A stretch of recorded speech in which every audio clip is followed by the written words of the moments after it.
Je vous ai précisé dans la leçon que le cosinus permettait de calculer la mesure d'un angle ou la longueur d'un côté. Nous avons déjà vu comment calculer la mesure d'un angle, nous allons donc voir ici comment trouver la longueur d'un côté. Et puis nous verrons dans une prochaine vidéo comment calculer la longueur de l'hypoténuse puisque la technique est un petit peu différente et donc on le verra dans un second temps. Alors, pour ce faire, on va faire comme dans la vidéo précédente, un premier exemple qui est en fait celui de la leçon, de la fiche méthode que vous avez, et un deuxième exemple avec un exercice du livre que l'on va résoudre ensemble. Alors, l'exemple dans la leçon, c'est donc un triangle rectangle AEL, rectangle en E. Je sais que l'angle en L mesure 50 degrés et que le côté AL mesure 5 cm. Je peux encore une fois, si j'ai besoin, repérer, d'accord? Donc là, j'ai l'hypoténuse. Et puis ici, j'ai mon côté, j'ai mon angle, pardon, L, celui pour lequel je connais la valeur. Et donc, je cherche la mesure, la longueur, pardon, du côté qui est ici. C'est le côté qui est adjacent à notre angle. Donc ça tombe bien, je vais pouvoir utiliser le cosinus. D'ailleurs, pour utiliser le cosinus, je dois d'abord préciser que le triangle AEL est rectangle en E. Je vais donc écrire la formule du cosinus, ça on ne change pas pour le moment. Cosinus ALE, c'est donc LE sur LA. Okay, adjacent sur hypoténuse. Je vais donc maintenant remplacer par les longueurs, les mesures que je connais. L'angle ALE, il mesure 50 degrés. Donc je vais remplacer 50 degrés ici. LE, je ne le connais pas, c'est celui que je cherche. Et LA, c'est mon hypoténuse qui mesure 5 cm. Alors on va faire une toute petite pause. Pensez toujours à votre vérification. Le sommet, c'est L. Je dois retrouver le L 2 fois dans ma formule. Ensuite, l'hypoténuse, je sais que c'est le côté qui est le plus long. Mon côté ici mesure 5 cm. Ce qui suppose que, après avoir terminé mes calculs, LE doit être plus petit que 5 cm. Sinon, c'est que je me suis trompée. D'accord ? L'hypoténuse, c'est forcément le plus long. Donc, si j'obtiens ici 6,3, il y a un petit souci. Alors, pour trouver LE, eh bien là, je vais devoir transformer mon opération qui est ici. Ça va donc être 5 fois cos 50. D'accord ? Donc là, ici, et le 5 arrive ici. Pourquoi? Alors, je vous le fais sur le côté, d'accord? On va prendre des nombres tout petits. Donc, par exemple, 3, c'est 21 divisé par 7. Ok? Comment est-ce que je peux faire pour retrouver le 21 qui est là-haut? Avec 3 et 7. Eh bien, 21, c'est 3 fois 7. Tout simplement. Ou c'est aussi 7 fois 3, hein, d'accord? On peut le mettre dans les deux sens. Ici, je vous fais remarquer une petite chose. J'aurais pu écrire cos 50 degrés fois 5. D'accord?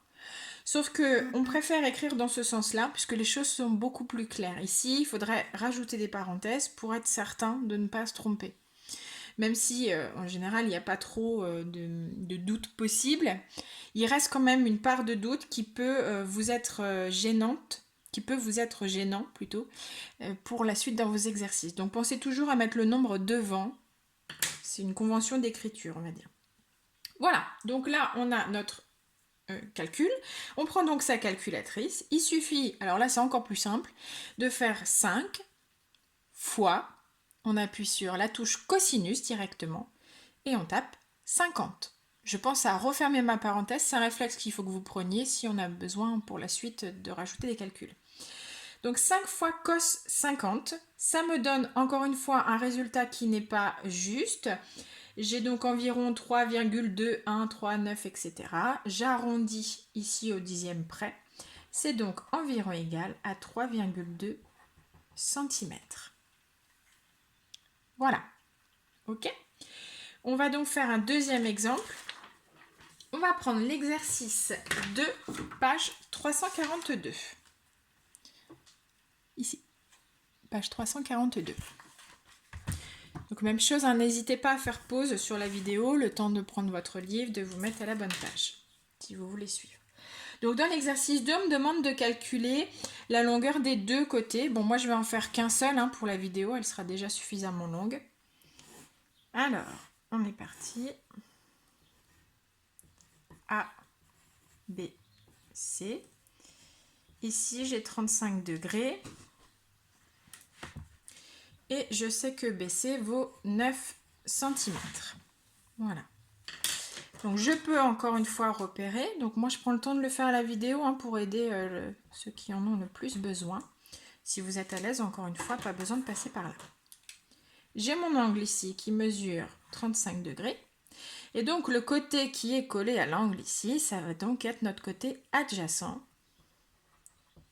à l'angle en B. D'accord ? Donc, le côté pour lequel je vais pouvoir facilement trouver la longueur. On commence toujours par préciser que le triangle ABC est rectangle en A ici. Ensuite, ma formule cosinus, donc vous voyez, je pourrais déjà en fait faire la trame, tac, et il me reste à compléter. L'angle, il est ici, donc ABC. Côté adjacent, AB, je l'ai repéré. Hypoténuse, BC. Donc là, je peux toujours faire ma vérification. Le sommet B, j'ai bien 2 fois la lettre B. BC ici. Je remplace ABC 35 degrés. AB, je ne le connais pas. BC 9 cm. Puisque l'hypoténuse mesure 9 cm, ça suppose que mon côté AB devra être plus petit que 9 cm. Donc, AB, c'est égal, souvenez-vous, on va devoir multiplier les deux ici. 9 fois cosinus 35 degrés. Là, encore une fois, on reprend sa calculatrice. 9 fois cos 35. Je ferme ma parenthèse. Donc, on ne met pas le degré. Hein, qui me donne donc environ égal 7,3723, etc., etc. Je vais arrondir. Donc là, on n'a pas précisé. Donc, je vais prendre au dixième.